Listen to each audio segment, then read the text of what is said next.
DMTV Info, votre chaîne d'information en temps réel. La politique, la santé, le sport, les faits de société, la musique, les rumeurs et bien plus encore. Vous découvrirez cela dans notre chaîne DMTV Info.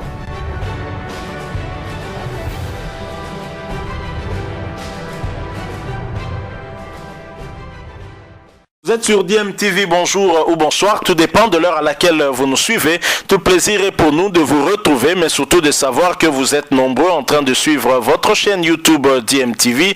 DMTV qui vous propose l'actualité, mais vous propose également des analyses et des réflexions sur des sujets d'actualité, sur des faits sociaux ou tout simplement des réalités que nous observons ici chez nous en République démocratique du Congo. C'est l'heure de notre tour d'horizon, le petit tour d'horizon auquel nous vous avons habitué depuis peu, un tour d'horizon qui va vous parler de quelques internationaux congolais.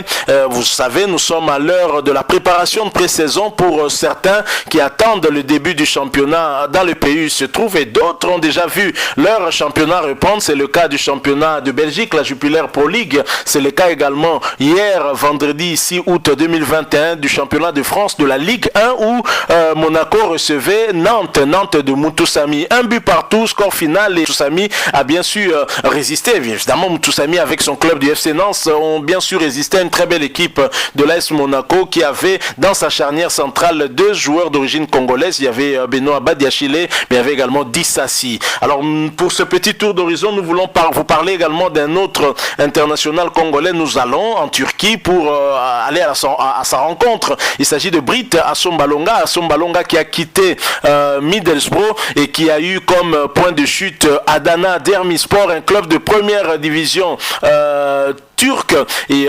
Assombalonga s'est illustré en ouvrant son compteur but lors de ce match amical qui s'est joué hier vendredi. C'était contre le champion en titre de la Turquie, Beşiktaş, club de Fabrice Nsakala, un autre international congolais. Britt Assombalonga s'est donc illustré en inscrivant le but égalisateur sous ses nouvelles couleurs. Adana Demirspor affrontait, je l'ai dit, le champion de Turquie en titre, Beşiktaş, en match amical de préparation. À l'arrivée, ni vainqueur ni vaincu, les deux clubs se sont neutralisés sur le score de 1 but partout. C'est pourtant Beşiktaş qui va ouvrir la marque à la 60e minute par Georges Kevin Nkoudou, et 4 minutes plus tard, Britt Assombalonga va remettre les deux équipes à égalité en égalisant. Donc la première mi-temps, vous l'avez compris, c'était soldé par un score de 0 but partout, et la deuxième mi-temps par un score nul mais pas vierge, de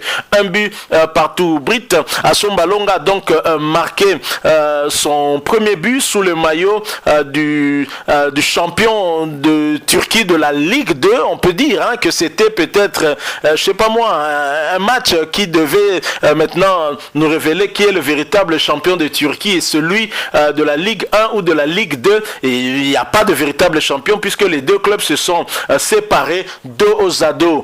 Voilà, de l'autre côté, du côté du club champion de Turquie de la première division, bien évidemment, Beşiktaş, Fabrice Nsakala était également titulaire du côté gauche. C'était un latéral gauche, vous le savez. Il a joué en tout cas toute la rencontre.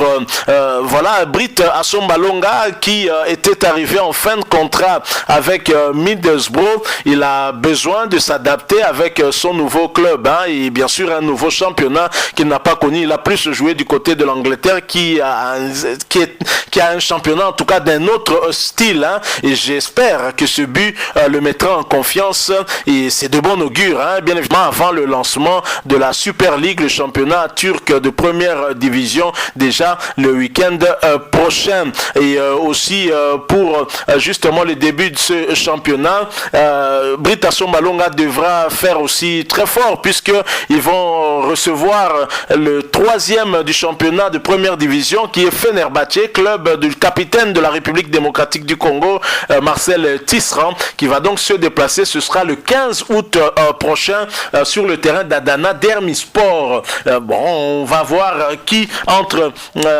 Britt Assombalonga ou le capitaine Marcel Tisserand pourra remporter cette rencontre-là. Alors du côté de Fabrice Nsakala, là, par contre, ce sera la réception aussi de Rizersport. Ce sera le 13 août 2021, soit 2 jours avant l'équipe de Brit Assombalonga. Donc, match à suivre également de ce côté-là avec ce début du championnat turc de première division. Voilà tout pour ce qui concerne la Turquie et les informations sur Brit Assombalonga et Fabrice Ntsagala.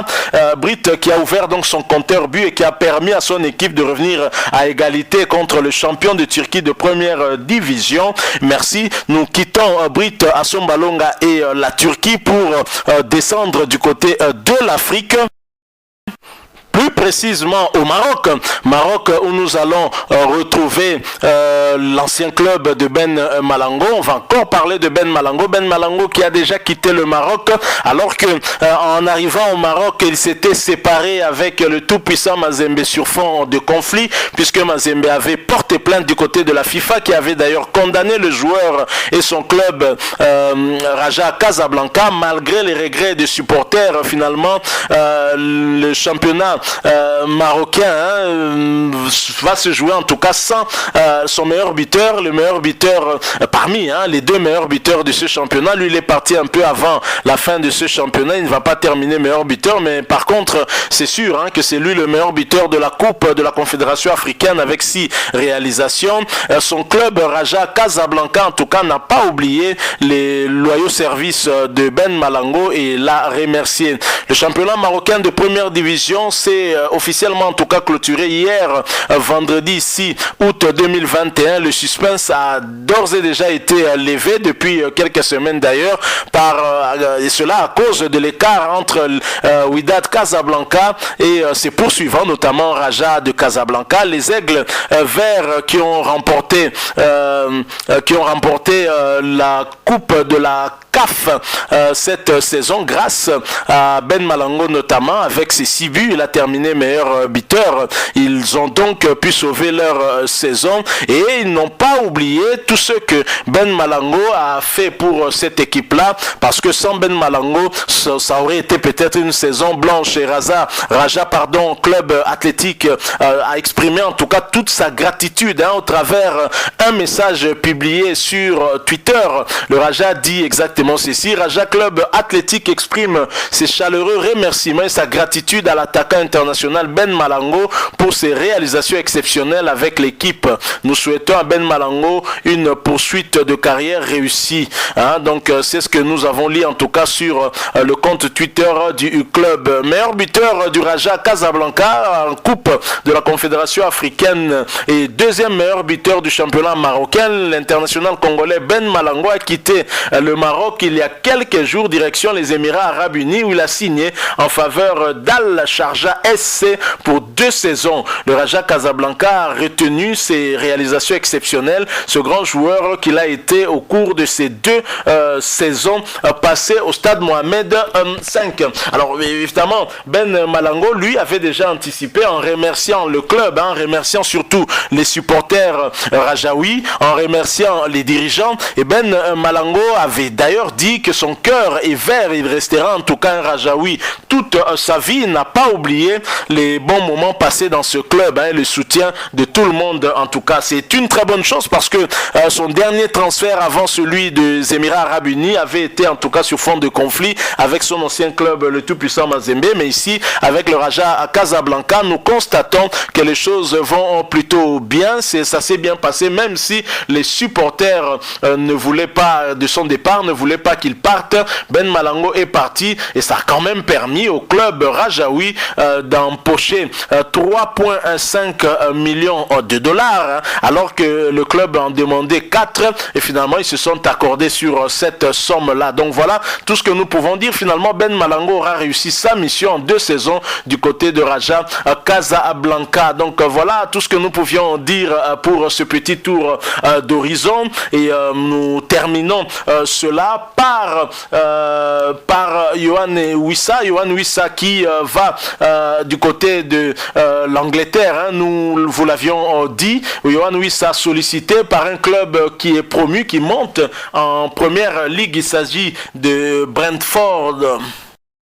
Des nouvelles de l'international congolais Yohan Wissa. Yohan Wissa, dont nous vous disions il y a peu qu'il était en tout cas en passe de signer en première ligue anglaise. Yohan Wissa de plus en plus proche d'une signature en première ligue. C'est une question qu'on se pose, mais son ancien entraîneur dans le club français de FC Lorient, Christophe Pélissier, a confirmé hier vendredi que l'attaquant lorientais, l'ancien attaquant de Lorient, était toujours en Angleterre pour une batterie de tests pour un éventuel transfert à Brentford. Le promu, il poursuit, je suppose que ça risque de se faire soit ce week-end, soit en début de semaine prochaine, ce que déclarait son entraîneur. Et bien sûr, sur le joueur, son ancien en tout cas attaquant, qui a aussi été pour beaucoup au maintien du club en Ligue 1 française, le coach lorientais a tenu à remercier Yohan Wissa au FC Lorient depuis janvier 2018 pour ce qu'il a fait pour le club. Il a certainement réalisé plus de 4 saisons de qualité ici, et notamment les 2 dernières où ses statistiques ont été très bonnes, comme son implication au sein de l'équipe sur et en dehors du terrain. On est toujours triste de perdre un joueur et un homme de cette qualité, confie encore Christophe Pélissier, mais c'est la suite logique de sa carrière. On en avait discuté avec le président et avec lui. Je savais que s'il faisait une bonne saison, c'était un joueur qui pouvait partir. Je suis très heureux qu'il y ait une offre qui satisfasse tout le monde. Lui, car il va jouer dans le meilleur championnat au monde, et le club qui s'y retrouve économiquement. Donc voilà ce qu'avait déclaré notamment Christophe Pélissier, l'entraîneur de Yohan Wissa au FC Lorient. Nous lui souhaitons en tout cas toutes les bonnes chances. Vous avez déjà constaté que l'entraîneur parle déjà d'un Wissa qui serait absent parce que il se rend bien compte que le joueur va probablement signer du côté de Brentford et va jouer la première ligue. Et nous aussi, Congolais, nous aimerions bien le voir franchir un palier et la première ligue. Et c'est vrai, l'un des meilleurs championnats au monde, si pas le tout premier, qui peut lui permettre également aussi, peut être aussi une vitrine pour lui, pourquoi pas pour franchir encore un autre palier. Voilà, nous sommes arrivés à la fin de ce petit tour d'horizon. C'est avec cette information de Yohan Wissa que nous clôturons ce petit tour d'horizon qui, nous l'espérons, vous aura plu. Si c'est le cas, laissez-nous un maximum de j'aime, likez donc cette vidéo. Merci de partager avec nous aussi votre point de vue si vous en avez un, et en nous laissant bien évidemment un commentaire. Abonnez-vous si vous êtes nouveau ou ancien mais que vous ne vous êtes pas encore abonné sur cette chaîne DMTV. N'oubliez pas d'activer la notification en cliquant tout simplement sur la petite cloche que vous verrez apparaître dès que vous serez abonné, parce qu'elle vous permettra de ne plus rien manquer des prochaines vidéos que nous allons vous proposer. Encore une fois, merci à vous. Nous espérons vous retrouver bientôt avec un autre sujet d'actualité, un autre tour d'horizon peut-être, si Dieu nous prête vie. En attendant, portez-vous bien et DMTV vous dit au revoir.